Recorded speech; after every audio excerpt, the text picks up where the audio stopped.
call the Commissioners' meeting of March 23rd, 2021 to order, and it is 9:15.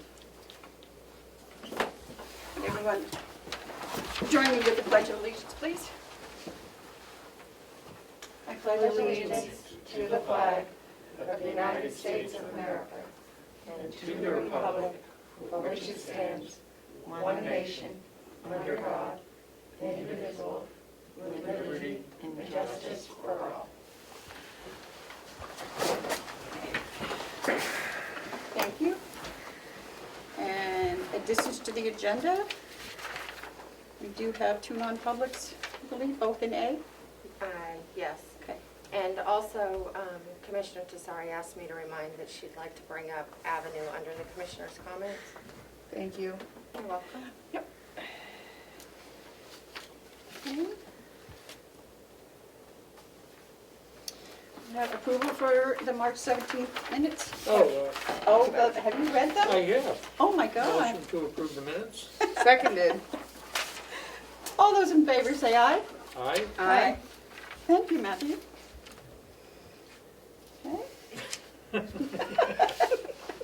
Okay. Okay.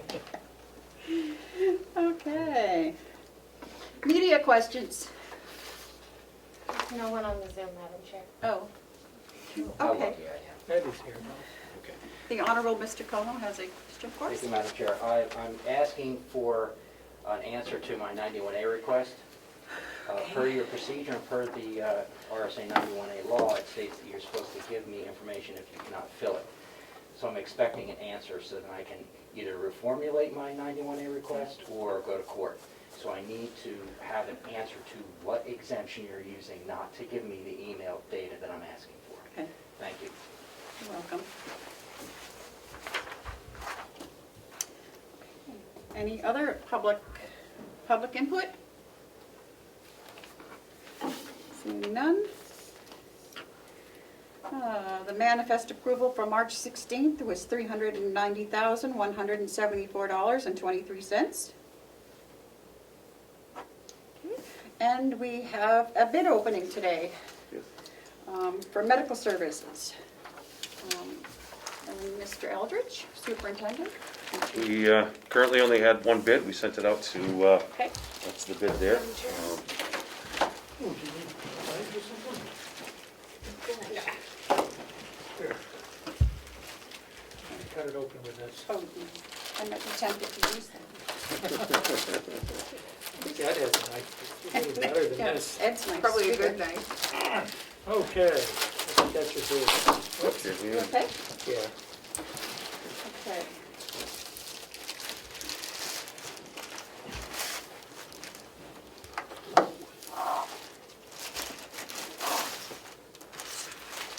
So I will let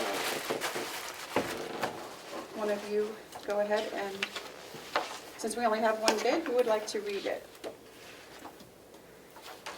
It's an awfully long bid. Well, it should be just a cover page with a dollar amount. This is the proprietary Okay. portion, so I better not read that. I have I think the bid portion. Okay.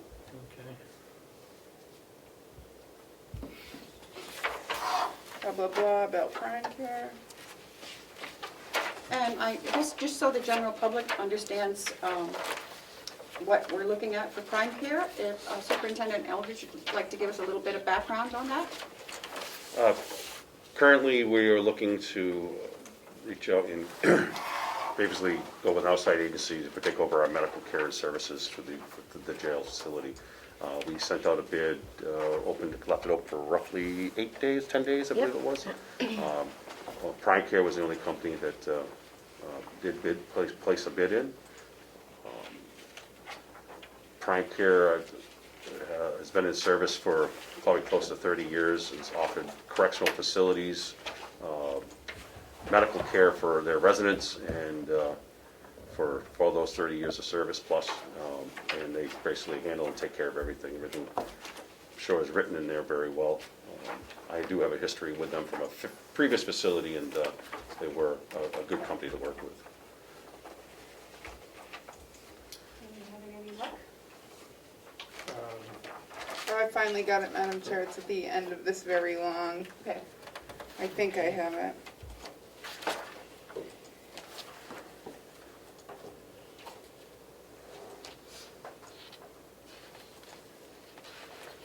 Do I need to make a motion, Madam Chair? You have to read that. The whole thing. Oh, no, but just the, Okay, but read it before we make a motion. yeah. Okay. So this is a pricing proposal, base pricing and annual increases. So a base price, it's a 1-year annual fee of $599,450.78, which equates to a monthly fee of $49,954.23. And that covers 55 to 65 inmates. Increases shall be adjusted by the previous year's 12-month average of cost of living, but shall be no less than 3%. Per diem charges for overages for inmates above 65 will be $2.67 per inmate per day. Contract term is 5 years.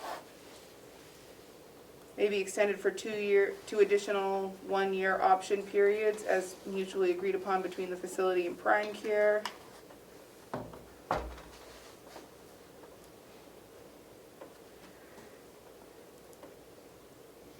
Is there a section there, what it covers? that you could- Yes, Madam Chair.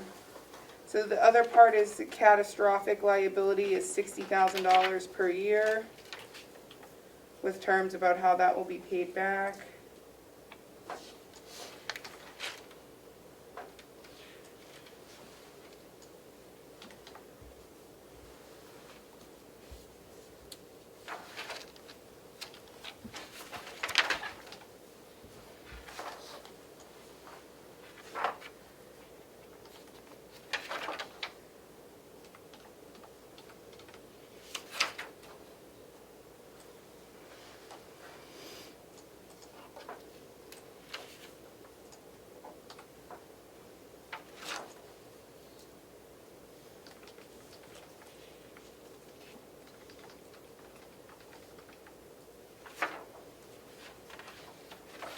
I'm not seeing it, Madam Chair, but I know that it must be here. That must be what it covers, just so the public has an idea of what. In the RFP that was sent out for bid, there was language about coverage of, of course, Staffing matrix. the staffing of employees, the employees, I believe it was at least 3 LPNs, 1 RN as a medical director, and then there was a breakdown of a physician that comes in each day. I don't remember the RFP, but up to all the statistics of the hours, but it was 16 hours of coverage a day. Yeah, if I so recall. this is staffing matrix that says that essentially the health services administrator, which would be an RN, would work 8 hours Monday, Tuesday, Wednesday, Thursday, and Friday. The physician, PA, CR, NP would work up to 6 hours per week. Then there'd be an LPN, a licensed practical nurse, for Monday, Tuesday, Wednesday, Thursday, Friday, Saturday, and Sunday, so every day for 8 hours. And then a psychiatric CRNP, whatever that stands for up to 2 hours per week. And then a licensed practical nurse on the evening shift, so what I previously read was the day shift. A licensed practicing nurse for 8 hours, 7 days a week on the evening shift, for a total of 160 hours a week, total coverage. And if I recall, that's what we requested within the RFP too, 16-hour days of coverage, basically, per day of coverage. Yeah, it looks like we get that. In addition, we have the nursing supervisor and the physicians. Anything else I can answer, Madam Chair? No, I have one question. Is that the coverage we have now? It would mimic the coverage we have now? Well, yes and no. Psychiatric care was, I believe, if I recall, is what Commissioner read in regards to psychiatric was 2 hours. We don't get that now. Okay. And we don't get quite 16 hours of coverage. We get just shy of right around 13 Correct. hours of few so Okay. we're actually getting a few extra hours of coverage as well. And for nursing care, we have 2 shifts now. Yeah, ideally, it's like 7 in the morning to 8 at night, roughly. Right. But the way it's sounding there, it sounds like there's gonna be actually more coverage. So,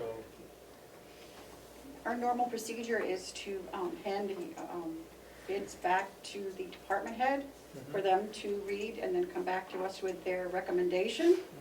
But seeing that we only got the one bid, what do we do for catastrophic care now?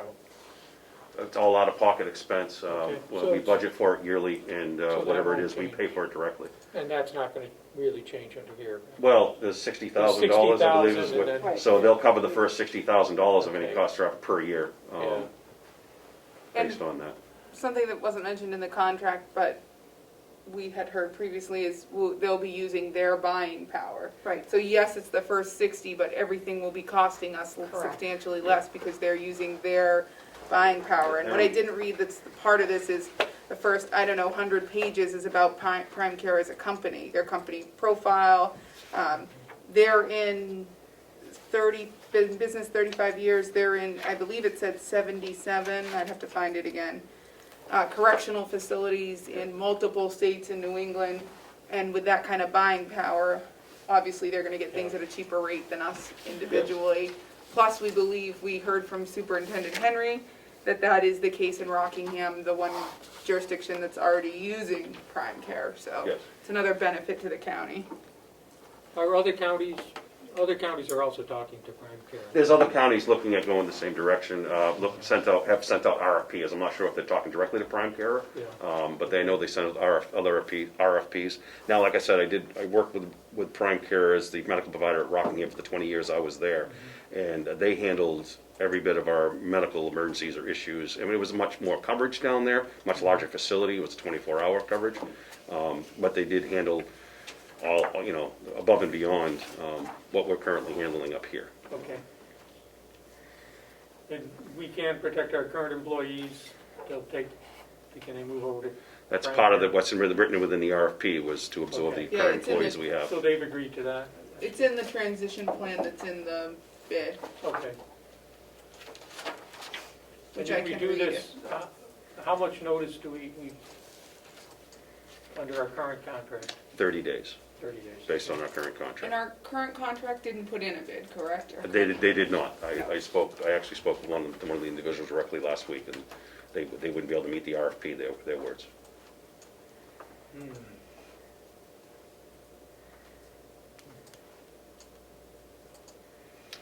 so it is your recommendation that we, My recommendation is we honor with the bid and take a much better look or approach with that bid.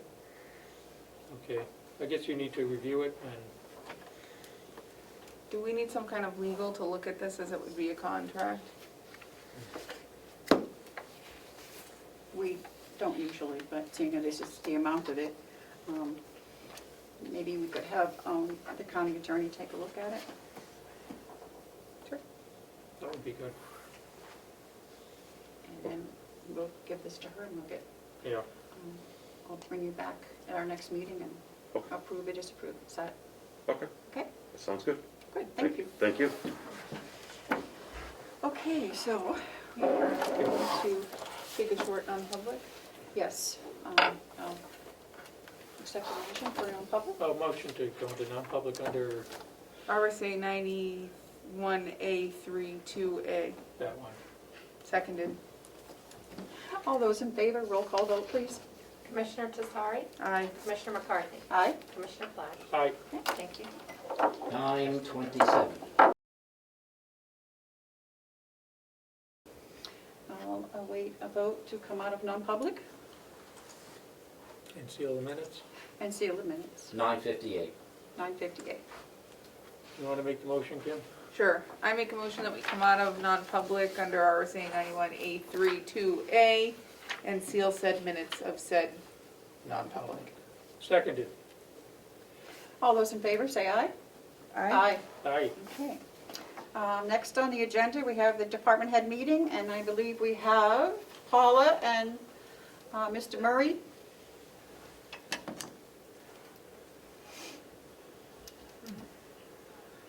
Can they hear us? Can you hear us, Paula? Looks like they're both muted. No. I can hear you now. Okay. Go ahead. Okay, so we're doing good over here. We did open up the cafe to our employees. We're not doing cash, we're just taking credit cards at this time. So I think everyone's excited to have some new stuff out there. We're doing lots of visits, lots of family visits, which have been going well. Quite busy, actually very busy. So we're getting a lot of help from people in activities, and Sasha's great out there. So everyone's pitching in for that. And we have 5 empty beds at the moment. Wow, okay.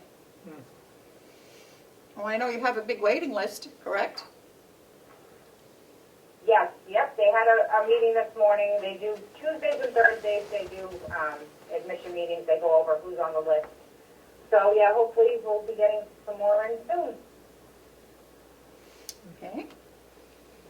And the audit people have been in touch with you, Paula, so you're working on the audit also?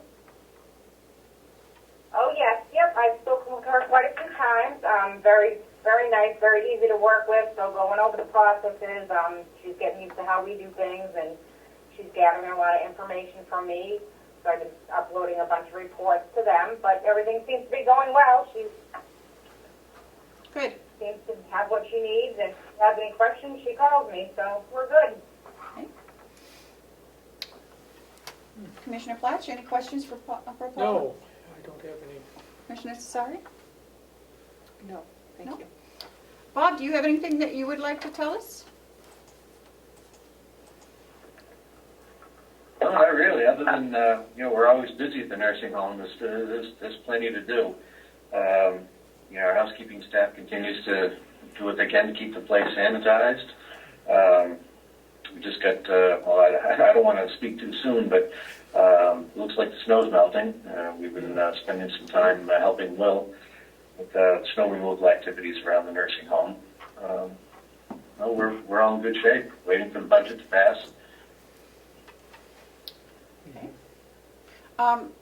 Bob, you're all set for the walk around for tomorrow at 10? I'll be there. One question, we don't have to suit up or anything like we did before, do we? We have to wear masks and stuff. Do we have to suit up? No, you don't have to suit up. Oh, good. I'll be taking your temperature. You're gonna Okay. fill out the form Okay. and give you an N95 mask to wear, and you should be good to go. Okay. Melissa, will you make sure to send out to the ones that are joining us that they cannot come into this building? They have to go directly to the annex? They can't go into any other building? So far, I only have one delegation member that's responded who Okay. would like to attend, and I made him aware, so. Okay, good. yeah. Okay. Who is that? Representative Smith. Okay. And Representative McConkey is actually going to have a separate time at 12:15, so that he can do that right before the delegation meeting starts. And Bob's arranged that with him. So, Susan? Okay. Well, if we had known that, we could have done it at 12:15 also, Why don't we? because we're coming down special just for that. would you like to switch yours? I wasn't sure because we I don't- also have the vaccine time from 8:30 to 10:30 Yeah, tomorrow. I don't think the delegation starts at 1, so I think 45 minutes. I know that, Matthew, that's not going to be enough time for Okay, you. so ours is at, what time is ours, 11? It's at 10. 10. At 10, okay. Yeah? Okay, I'll be Okay. there. Yeah. I figured you'd want more time. Representative McConkey's very familiar with the building already, maybe, so. I'd rather be with you guys than him anyway, so. Sorry. That was a blip, blip, blip for you. But- Leslie's also joined from the nursing home. I didn't know if she Oh, had good. anything. Good. Okay, Paula, you have anything else to tell us? I mean, it sounds like everything's going smoothly over there. Do you have any big projects that are Yes. ahead of you? No big projects, just the cost reports and the audit, and hope finalizing the budget soon, but that's all my big. Yes. Madam Chair, anybody who's not speaking should be on mute. Thank you. Okay. Okay. see, Leslie, that you're on. Is there anything that, you have open enrollment coming up soon? We do. Looking forward to it. It went pretty smooth last year, so I'm sure we'll have another successful enrollment. Good. Okay. Well, if you guys have nothing else for us, we'll go on to the next. Thank you for joining us. Thank you. Okay. Thank you. Thank you. Okay. So is USource on there? Yes. Okay. Yes, Maureen Callahan and Steve Burndorf from USource have joined us, Okay. and we've invited them to discuss solar prospects for the county. Okay. So, welcome, Mo and Steve. Yes, Thank welcome. you. Glad to have you with us. Glad to be seeing you again. Okay, go ahead. Yeah, the floor is yours. The floor is yours. Okay, so I believe, if I can, I'll share my screen. First, I just wanted to say we're delighted to be here. This is meant to be more conversational than a presentation. I do have some slides. Steve Burndorf is joining me early morning from California. Yeah. He joined us. Yeah, he joined us around this time last year, actually, as our Director of Renewable Consulting. And it's just been a pleasure to have him on the team. Steve was a solar developer in a previous part of his career. And so to have his expertise at a time when, companies that we have as clients, counties that we have as clients, are trying to really understand what is available, what would make sense, and do some sort of an early analysis of that. It's been a gift to have him as part of our team. So, Steve, I don't know if there's anything more that you wanted to say before I started this little slide. No, thank you for having us.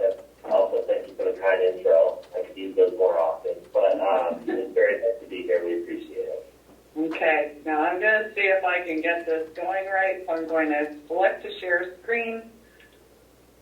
It looks good. I think it's going to happen. Okay, great. So as I mentioned, I really do hope that this is more interactive. We don't have a solution for you today. It's more just to give you a sense of how we're seeing the landscape in New Hampshire and how we could support you in looking at renewables. So let me just, I'm sorry, I'm a little bit discombobulated only because sometimes our work computers allow us to use Zoom, sometimes they don't, and of course this morning it said, so I had to quickly shift over to my personal computer, so I'm not working at my desk or anything. So, just, I think you know a fair amount about us anyway. We have been working with the county for, this is now our 10th year. We've been helping you to look at electric proposals from a variety of suppliers, either each year or whenever any renewal contract comes up, and we've been able to find some really great opportunities for you on a procurement side for supply. And so anything that we're talking about right now, we're very aware that you are now in a contract, well actually a contract starts this year that will take you through December of 2023. So it may feel early to be having this discussion, but the reality is when you're talking about solar development, there's so much to it that needs to happen before you're actually getting the power from it that we felt it was valuable to start this conversation today. And really talking about it today takes the pressure off of you to feel like you have to make a decision today. So we'll go a little bit through, why would you be looking at solar, the difference between on-site solar and community solar, because there's a really major differentiation between the two. The choices that you have, whether you choose to purchase a solar array or you actually just approach solar as a contracting opportunity that provides you savings. Then we'll talk to you about how the process could move forward. And then just, there's some biographies at the end of this that you'd be able to take a look at just to understand why we feel we don't just talk about it, we also understand it and have the experience that would be helpful to you. And anywhere that you want to, just break in, ask questions, we would love to be more interactive. So you know a lot about us anyway, and we did talk about this back in January when we were looking at your energy purchase, your electricity contract that takes you now through December 2023. USource was part of Unitil for 20 years, and we were acquired 2 years ago by NextEra Energy. And I think the key thing here is they are the world leader in developing solar and wind power. Now also looking at what is possible in the realm of battery storage as a complement to wind and solar energy. And so we bring with us all of that expertise as well. So why is solar really something that could be of interest to any business, whether it's a county or to a corporation? And, Steve, if you'd like to speak to this a little bit, I'd welcome that. And please ask questions. Yeah, sure, Mo, and nice to see everyone. Thanks for having us. And I just want to reiterate what Mo said. I mean, December 23 seems like a long ways away, but we're there right now. So you guys are thinking about this. We're talking about it at the right time. Any solar project is done right and thoughtfully is 18 months out. And so as you plan and figure out how you want to move forward in the future, the timing is great. And if you're thoughtful and methodical, solar developers really like that as well because they can plan and you can plan, and this can be a nice gentle descent into solar rather than a rush, and that's really the luxury actually. So I do think the timing is great. And I also would just add too, as Mo mentioned, I spent the last 13 years as a developer, so developing, financing, selling solar systems to businesses and municipalities like yourself. I got my start in solar in 2008 in California, and we worked with a lot of school districts, a lot of municipalities who were sort of on the forefront of being able to finance solar systems in very different and unique ways that benefits their constituents for really long-term benefits, and we'll touch on that. So I do look through the eyes of a developer in a very sort of practical sense, and I like New Hampshire and I like counties for some of those reasons which we'll discuss. So why solar for business, as this slide says, or municipalities, and those are typically considered DG, distributed generation, behind the meter. And that means that you're typically building a system on site, typically, and using those electrons locally. So why? Why would you do that? Well, sustainability is kind of becoming table stakes for businesses and municipalities, right? Everybody's talking about it. I'm sure you have some sustainability goals. I'm sure your constituents and citizens are asking about it. And frankly, it makes a lot of economic sense. So if you're trying to marry those two ideas, it's, the time is now. Solar is safe, well understood, reliable. It was developed, 70 years ago. It's been commercially in use for the last 50 years. It's on the International Space Station. I mean, it just works. There are no moving parts. The power comes from the sun. Your inputs are there every day, if you're lucky. And there can be very significant economic benefits over the long term as well. And I think that's an important thing to remember. Solar is an asset that is warranted for 25 years.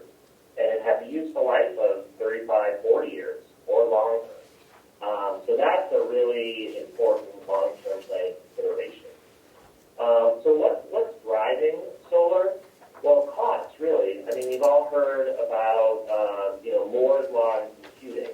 Every 18 months, computing power doubles, right? We've seen the rise of computers. Solar renewables, solar in particular, is a cost curve. So rather than an efficiency curve, it's falling costs due to operational efficiency. You see this chart over there on the right, and the light blue line is cost, really, for solar modules. And when I started in solar in 2008, these units may not make sense to you, but this is how solar people talk. But relatively speaking, I think we'll give you an indication. When I started, solar modules themselves were $2.50, $3 a watt, maybe even $3.50 a watt. Today, those same modules, which are more efficient, 35 cents, 40 cents a watt. You've had a 90% decrease in cost over the last decade. And that's really phenomenal. And as you can see there on the right, the blue bars are solar adoption. And it just is increasing, the classic hockey stick shape. Solar really gives you long-term control over your energy spend. It gives you budget predictability. CFOs, chief budget officers like it. I mean, you know exactly what you're going to pay and how much energy you're going to get, period, full stop. And it's a hedge against rising energy prices, right? So what's the cost of energy going to be in 25 years? Is it going to be the same as today or greater than today? You guys can make a determination on that, but I can tell you very specifically what solar will cost you on a per kilowatt hour basis in 25 years, and you have a lot of control over that. And then finally, of course, sustainability. It's a very visible representation of not only sustainability, but I believe sound economic judgment on, doing the best for your team. So a lot of reasons to consider solar. Next slide, please, Will. And again, I encourage everybody, as Mo said, to keep this conversational. If you have questions, you want to dig into something specific, please do. Just, raise your hand or call out. We can certainly go in the direction that you guys want to go. So with that, I'll ask, any questions so far? Yeah, I do. Okay. We've talked about solar a lot in the last few years here. Sure. Now, if we, depending on the type of system that we build, whether it be a power purchase agreement or a net metering type of a system, there's different approaches to that and different reasons why the county would do either one. Say, for example, we do a net metering and we build a solar field that's big enough to meet our annual 2.5 kilowatt hour usage. How does that affect? We still have to purchase electricity off the grid. How does that affect our purchasing power? Great question, and that's actually the next two slides, and also Mo can chime in, I'm sure, on the contracting piece, because, self-generation will impact your ability to contract externally. But Mo, do you want to address that piece real quick?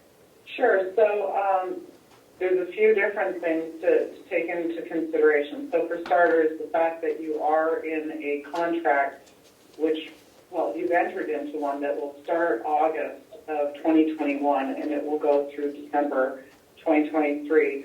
You would not want to implement a solar array, a net metering situation while you are within that contract, because suppliers will have hedged for your usage when they booked the deal back in January. So that would put you into a penalty situation, something we would never allow you to do to yourself, because that would really upset the economics of something.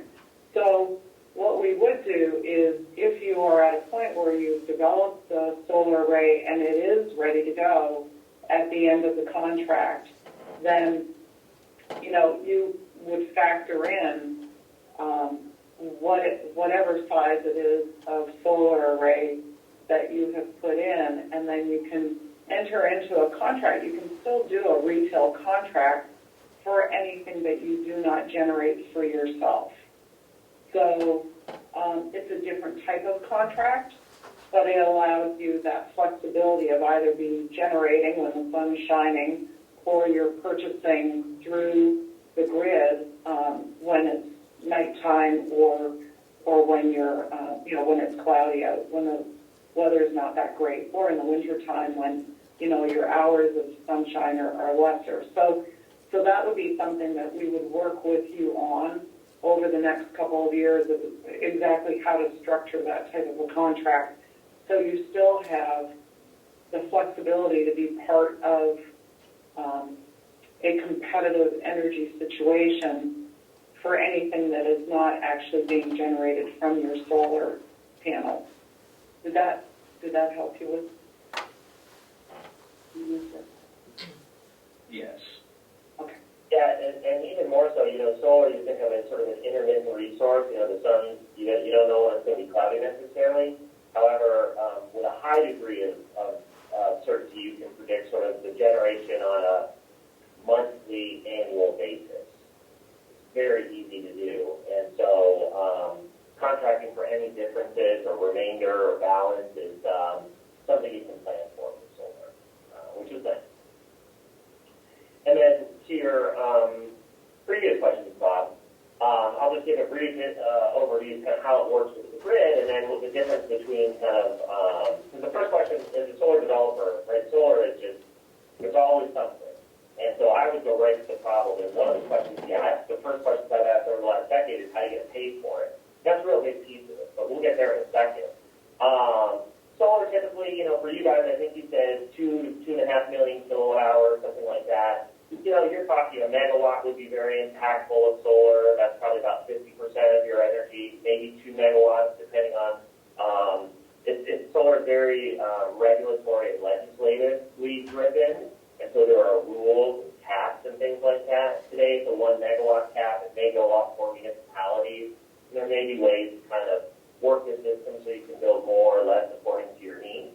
But typically you can do it on the ground, and you guys are blessed with a lot of land, I believe. And so, ground-mounted arrays are great choices, relatively inexpensive. Rooftops, another good choice, but, you're putting them on roofs. And you can even do carports, steel structures that provide protection from snow and rain, and you can put EV charging there. So there's a lot of really creative ways you can build solar to suit your needs in the county. And then just quickly how solar works. I won't go into all the details. Sun hits the solar panels, converted to DC energy, inverters, converted to AC energy, which is what we use typically. But the only thing I really want to point out here is that solar panels are tied to the grid, always.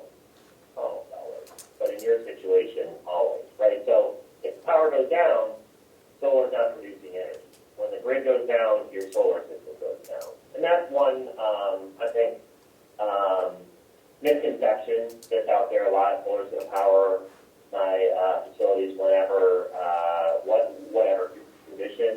It's actually grid tied, so it works in concert with the grid. You will never be without energy, because if your solar system stops working for any reason, you're also getting energy from the grid continuously.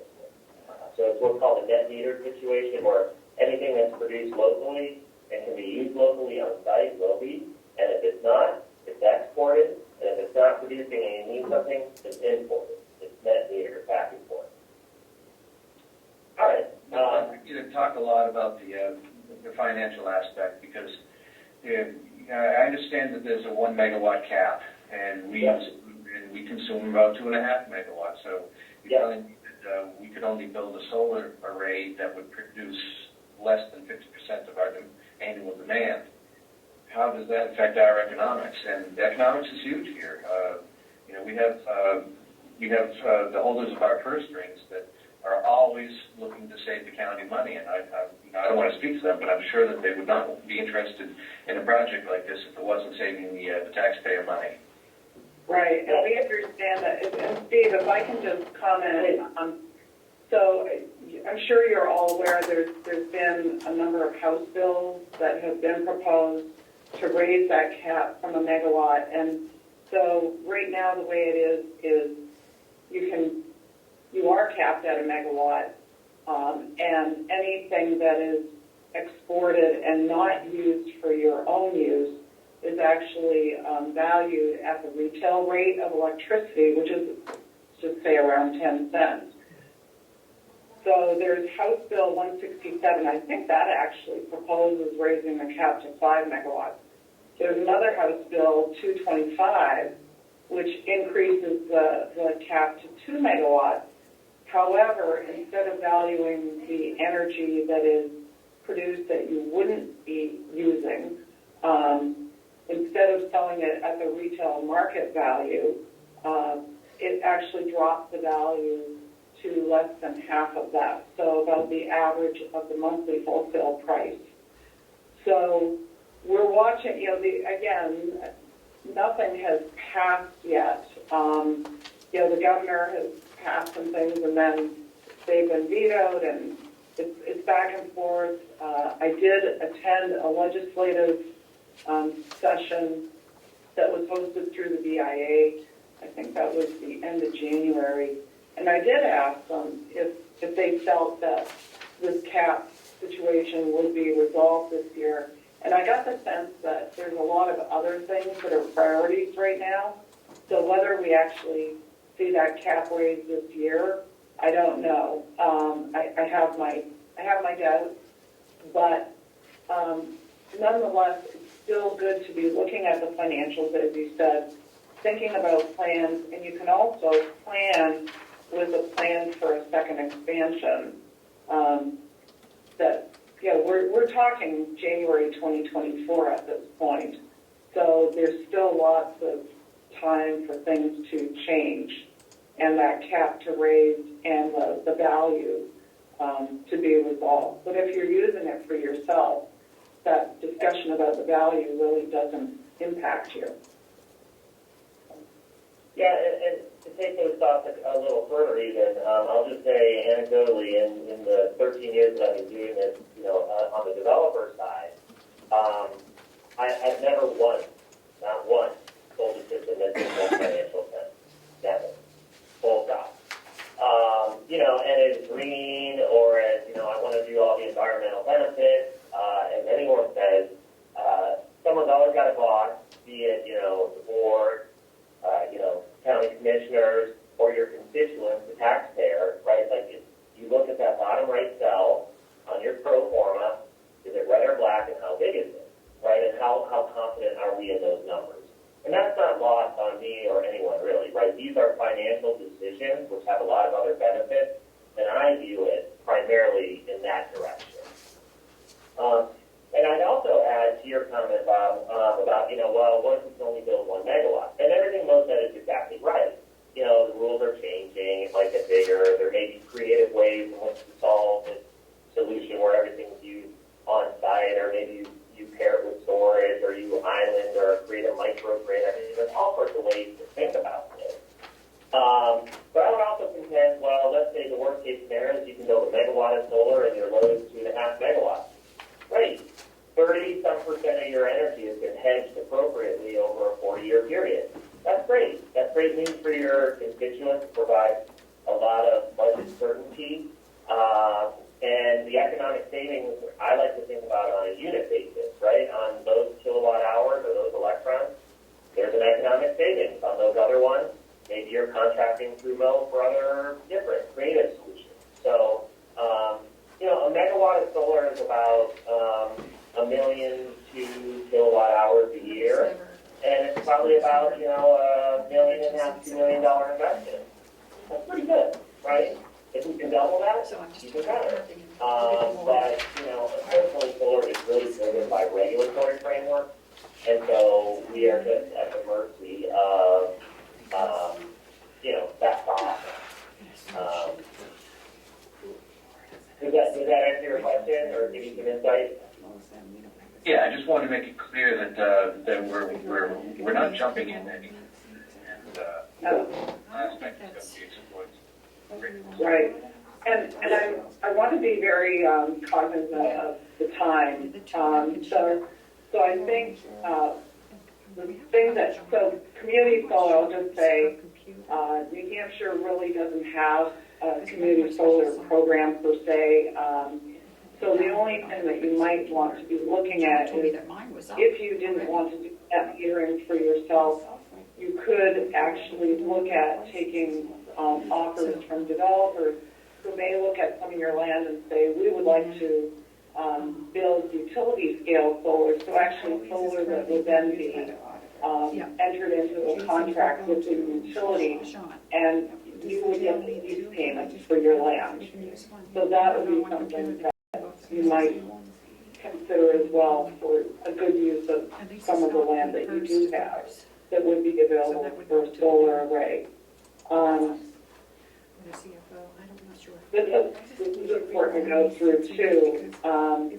But I just want to make sure that it's clear. We're not selling you anything today. And the thing that we can do for you is to reach out to developers and see if there's anyone that would be interested even in coming up with a plan for how to provide you with solar power now or in the future. And then the same as how we do with supply, through that RFP process, then help you to determine what is the logical, economical, most beneficial approach to solar in the future. So again, we're not, even though we're part of NextEra, we're not selling you a NextEra solution. We're really offering to be your consultant, working with the solar companies that may want to do something for your county. I just want to throw that in there before we proceeded. Yeah, and I would really just say, again, to reiterate that point, we're independent advisors, right? We're not selling anything. And in fact, over the years, solar's gotten a bad reputation because most developers are very smart, ethical, they want to do the right thing. But solar's gotten, you hear the horror stories. We're just as happy to tell you, no, you should not do this or do this at your own risk because these are the risks and, caveat emptor. But I am just as happy to say, don't do this, it's not a good deal. But I would say, generally speaking, in New Hampshire today, given your retail rates for a municipality where you own the system, and I have a very strong perspective on whether you should enter into sort of a power purchase agreement or a lease versus like a cash deal where you buy it for yourself and own it. I very much favor the latter because you retain all the benefits for the 40-year term.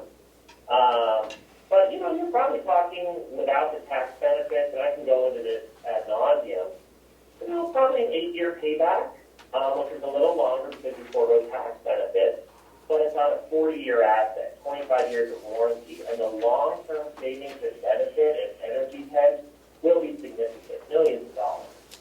And as Mo said, right, we're not selling anything. We're helping to feasibility, understanding what works, getting the best value, identifying risk, mitigating risk, etc. And we love to help you do that, right? We love to help you do that. And I will say, because I know, I don't want to rush through this, but if we're short on time, I know we'd only lit at about a half hour or so. So I'm happy to talk more. But I would just also add that counties and municipalities have very interesting ways to finance solar as well.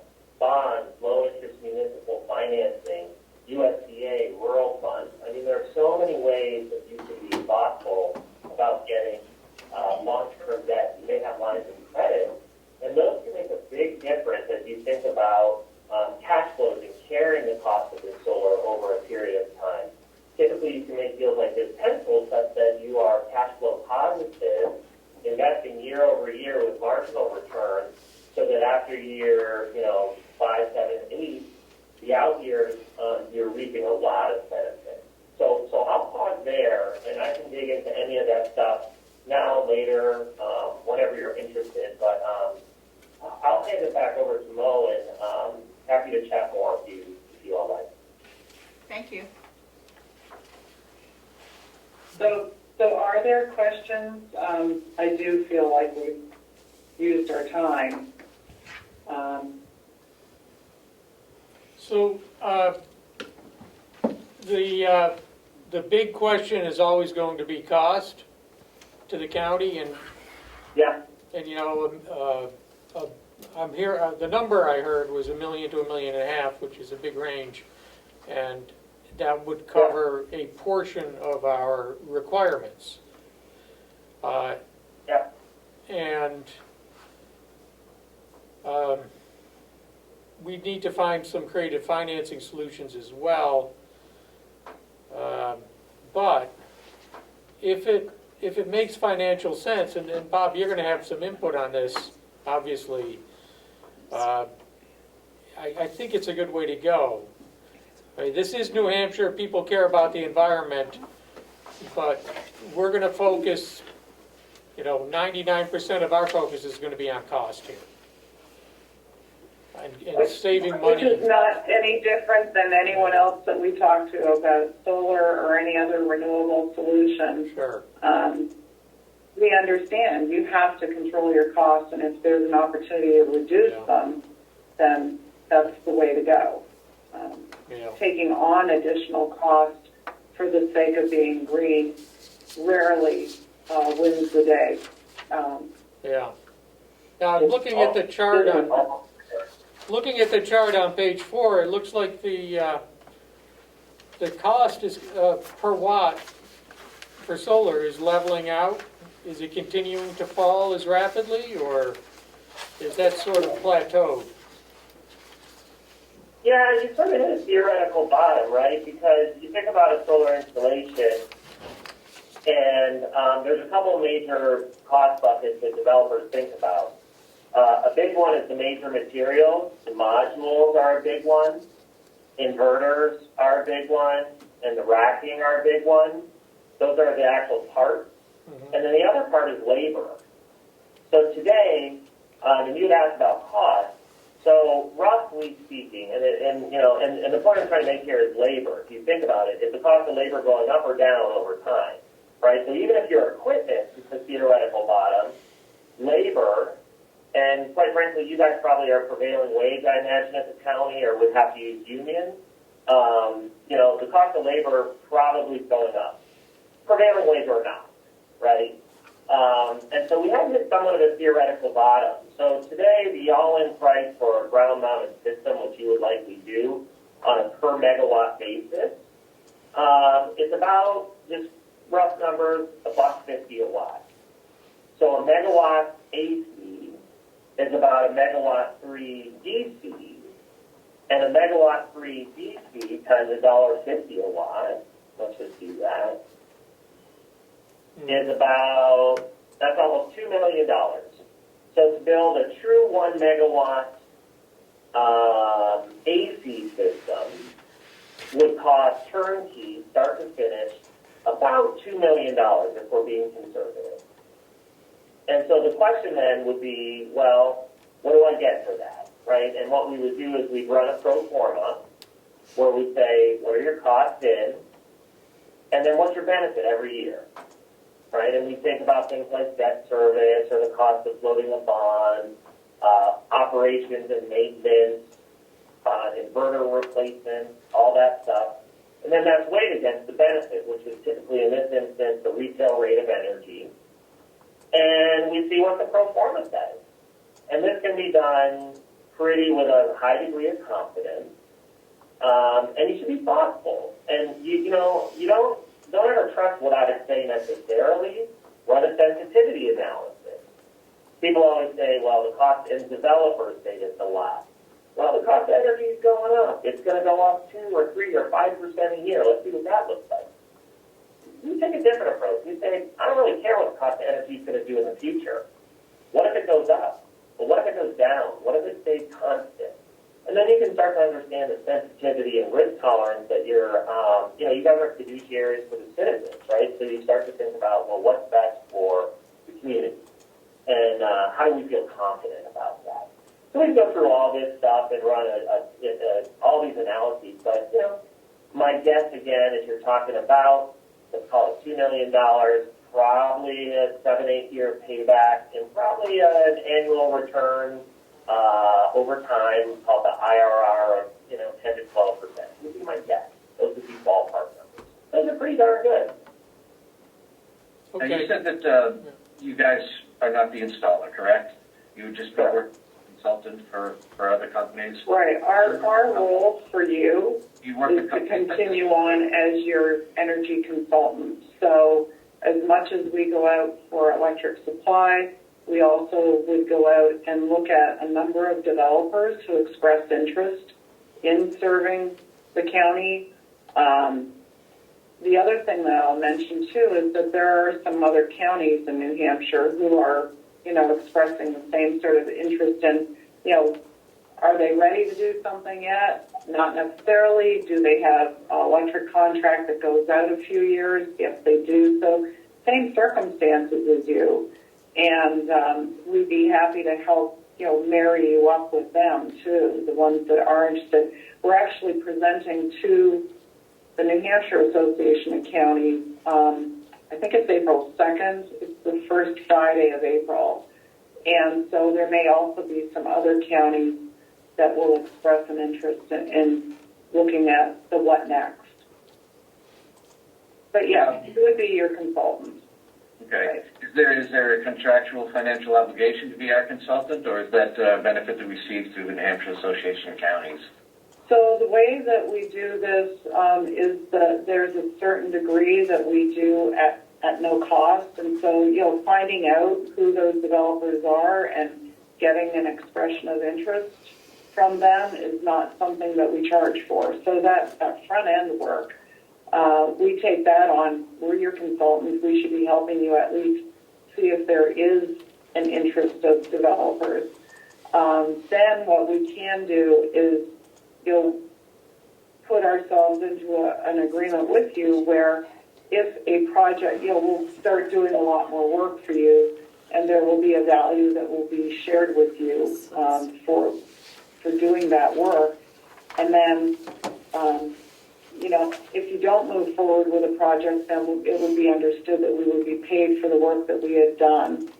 Or if the project goes forward, it could be a reduced cost. It could be absorbed into the cost of the project. Those are things that we'll negotiate down the road. But the front end that we're talking about, actually finding out if there's developers that are interested in getting some responsiveness from them, that would not be at a cost. Thank you. Okay. I think I've had my questions answered. Okay, any other questions from the other two commissioners? No, No? not Okay. right now. Okay. I would just make a comment that if we're going to do this, it would be good to move forward quickly and get some upfront information. This really isn't, this is just sort of not even an appetizer. This just introduces the topic. We really need to start focusing in quickly and figuring out what path we're going to go. Bond rates are low right now. That's not going to continue forever. Well, we'd be very happy to represent you, and we've had such a long-standing relationship with you as well as with the New Hampshire Association of Counties. We'd be delighted to assist you in this, and we feel we have the expertise and we don't have a bias. Even though we're owned by NextEra, I'll tell you on the supply side of things, they're not necessarily the supplier that wins when we put things out to bid. It will be the same situation. We will take you through what each developer proposes, and not just the price, but also the contract terms, and help you to make that decision of what is the right solution for your county. Well, thank you. And please go ahead. Sorry. No, go Thank ahead. you. I That's have fine. a couple ideas on what we can do, but we'll propose that via email with next steps. But it's a very standard process, feasibility, and we'll go through all of that. But I really appreciate the time and the thoughtfulness with which you're approaching this. So thank you. Well, we want to thank both of you for spending the time with us and getting us to think about this, and I'm sure you'll be hearing from us to Thank you, see what the Commissioner. next step might be. Very Thank you very much. Thank you. Thank you. Okay. Information. We will be in touch. Thank you, Mo. And Steve. Bye. Okay. So What's that's next? done. So other business. We have no, I guess we do.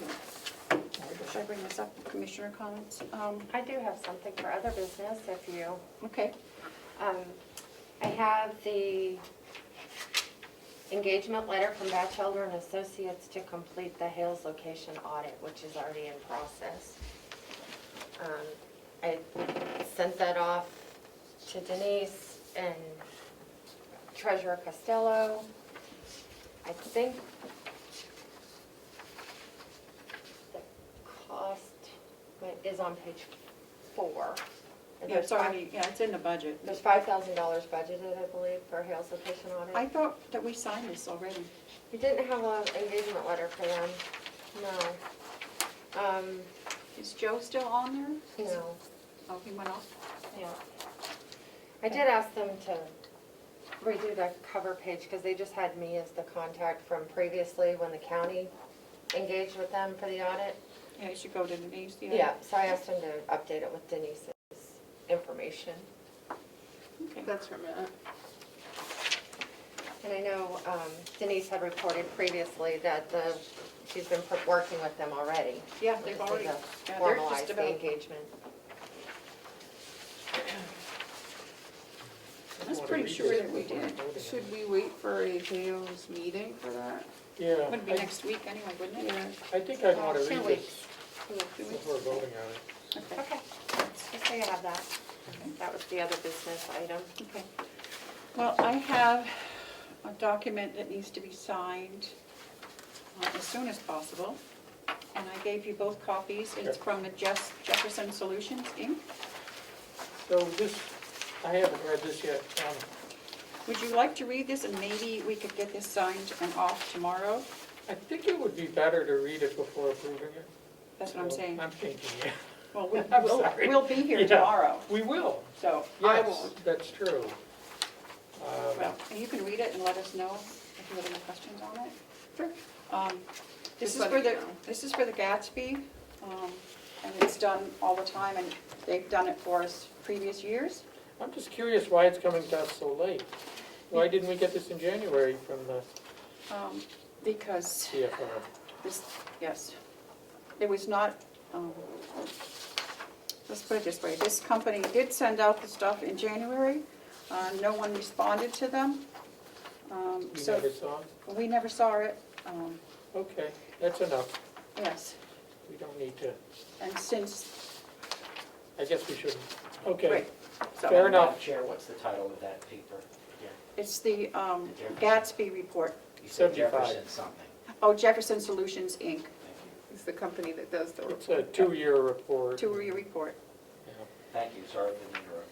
And we should send out a thank you to them for being persistent, and They were even though diligent. they didn't hear, they came, they They called back. recounted. I'm glad they did. redid because- again, and that's why we're getting it now, Okay. okay?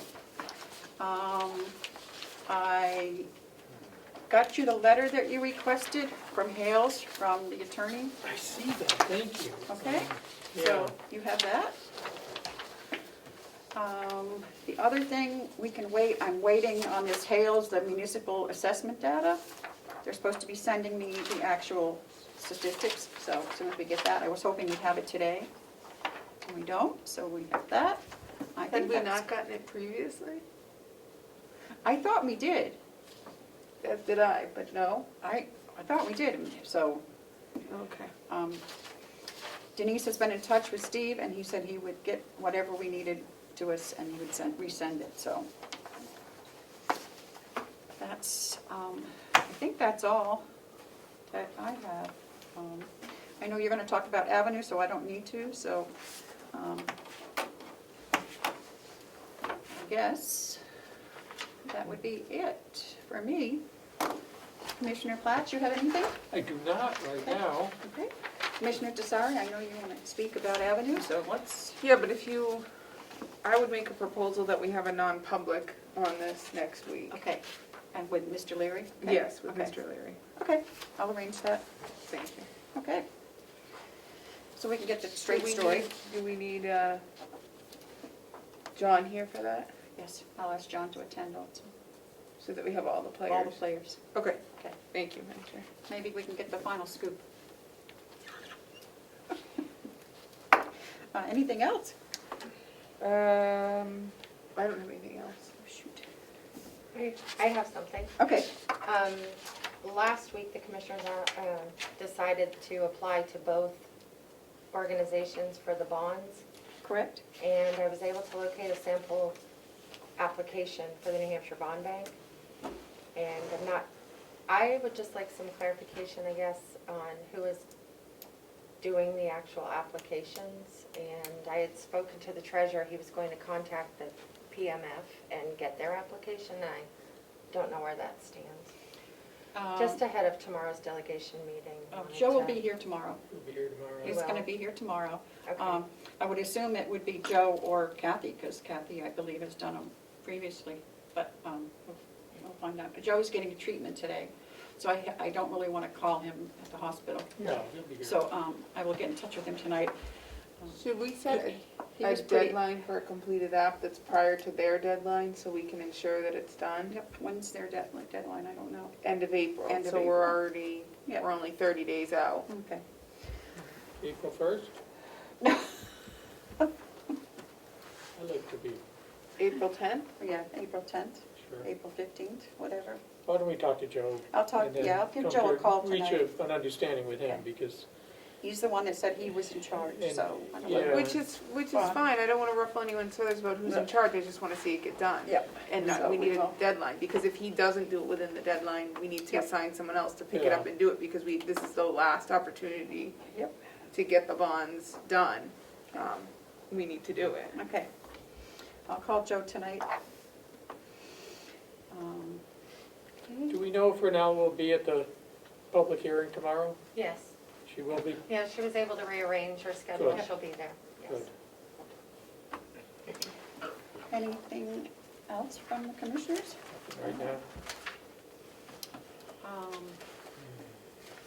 Do we have any media questions? I see none up there. Any public input? Mr. Comeau? No? Representative Avalani has a question on the Zoom. Okay. Good. Representative Atlanta, you have a question? Thank you, Madam Chair. The delegation tomorrow would like to finish the budget. Okay, Could you make sure that any staff needed to make that happen is present so we can wrap it up in a nice vote for you guys? okay. The only one I know is the one that I had previously spoken to you about, so I'm sure that'll be brought up tomorrow. So. But other than, Fantastic. Thank you, Madam Chair, members of you're welcome. Any other questions? Yes, Mr. Comeau? Thank you, Madam Chair. I just want to remind you that you have to answer the 91A request by the RSA. If you don't, that's a bigger problem, Okay. so you better answer it. Thank you. You're welcome.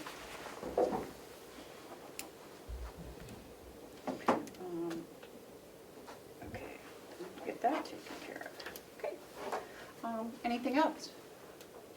No? We have another non-public at 12. Do we have anything else before that? You wanted one? I know, but I kind of already did that. Oh, That's okay. yeah. All right.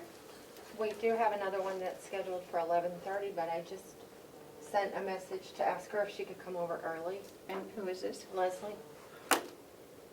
And I think I have it light on that, though. Yeah, I do too. We have to get together because we're always working on the same things. Okay. I didn't know she was going to ask for one yet. Can she come on now so we can, yeah, I think she's coming over. She's I coming just asked her over. if she could head over. So, is she allowed to go back into the nursing home? she is. Then- Yes. Did I hear the cafeteria's open? No, Just for employees. just for employees. I'm gonna- Employees. Not an employee? Now, if she can Not in the leave, nursing home. if she can, okay, It depends on your position at the, I believe it depends on your position. They've also invited the Board of Commissioners to come over at some point if you'd like to. so my question is, What do if we- she can leave and come over here and then go back, then why are we not allowed to go into the jail and then go into the annex? or come, we can't go here and go into the annex and come back. So what's the difference? I'm not sure. You're okay. I think they do that. Well, the only reason I'm questioning is because I have to get my shot tomorrow, and they're only doing it from 8 to 10:30, and I have to be at the annex at 10, and I can't go into any other building. I have to be in the annex first. Why don't we do the annex at 8 or 9? But the vaccine window has, Because I have Is court, there- I have court at 10, that's my problem with, Oh, I thought you didn't want to, you said you'd already been there. You didn't well, I wanna go. didn't, but then we had talked about doing it first thing Wednesday morning. You said, can I make it if we do it first thing Wednesday morning? I said, I don't think I need to go to the annex, but I could make it first thing Wednesday morning. But you're right, I've seen the annex, I worked in the old nursing home, I know what the building looks like. I'll do whatever works for both of you. I just wanna make sure Terry can get her shot and, or Well, I'm Madam gonna get it. Chair I think can- they're gonna come out, I'm just gonna walk over and they're gonna come out the door and give it to me. But Oh, okay. I was just They wondering, should. That's what they should do. I was just wondering why there was I guess we should get the actual Has the policies right now. policy, has it changed? Because of loosening up, and they're fully vaccinated over there at this point? or At the not? nursing home, I think they are. They've had Well, their second shot? Oh, the ones who, Anyone who wants to Who has wanted been it, yeah. vaccinated. Yeah. We're not forcing people to get vaccinated. I don't think you can force people. No, you can't, that's what I'm saying. So, That would violate the Nuremberg Code. perhaps we could ask the HR director when she comes over what the new rules are for the building. Because I see Paul is not on the Zoom anymore either, so. I think we should know the should new we take a rules. 5-minute recess, Madam Chair? yes, please. Before the non-public? Yep. Can Well, we do that? Just Or- one more media question, if you permit. yes, of course. Ed, Anything we're for you, past Ed. media questions. Just kidding. I'm just kidding. Did the executive orders allow you not to provide the jail inspection, or did you already do that? You have an annual inspection that's due. Yes, I do. And I had written back to them and said because of the COVID, we were not allowed into the jail. So hopefully they're going to, I'm waiting to Okay. hear Well, back. They're just- just saying they're awaiting the 20 Okay, I just didn't hear so- anything about it, so I wanted Yep. to ask. But that should change eventually. Yep. So we can, Yeah, so we want to take a 5-minute recess. Say, wait, Madam Chair, I need to get rid of this tea. Take a 5-minute recess, please. 10:56.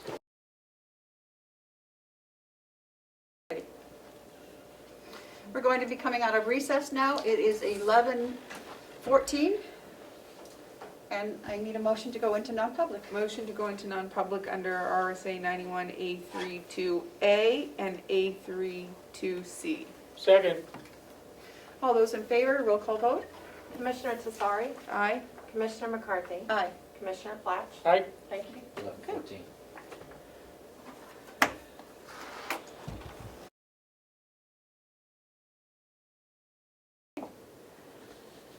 Oh, await a motion to come out of non-public.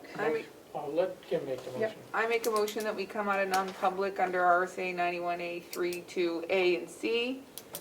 We had 3 sessions, and I would move that we seal all 3 sessions. Seconded, All those in favor, say aye. aye. Aye. 1:45. Okay. We are now back in our regular business meeting, and we are going to take up the sick leave policy. Are there any questions on this? I know we've been going over this for a couple of weeks, so do we have any other questions? It's my or discussion? understanding, Madam Chair, if I may, Yes. that we're approving one line, which is right above procedure, that says employees do not receive any payout or unused sick leave upon termination of employment. Yep. That's the only substantial change to the policy, and then we'll continue to look at a broader policy with department heads going forward. And my understanding is that one line is just a clarification of what the practice has been. Yes. Okay. Was that a motion? So I Make it so, Madam, yes, a motion. seconded, Okay. All those in favor, say aye. aye. Aye. Okay. I guess we don't need discussion at this point. No. Anybody, do you want us just to sign one of these? Sure.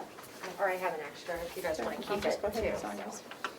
Put this one in your stuff, Madam Chair. Yeah, actually, you could add it to your policy book, and I'll send it out to all the departments after your meeting, and get it in the book. Okay, do we have any further business to bring up? Wait, how did we leave the Hales engagement, next week? Yes. Okay. Can we notice next week is a Hales meeting prematurely too? How much notice do they need? I'm sorry, what did you say? Could we notice 9 to 9:15 as a Hales meeting, so we can do it in a Hales meeting? Do it a week early? Yeah. Typically, the one that comes is the tax collector and the treasurer, so.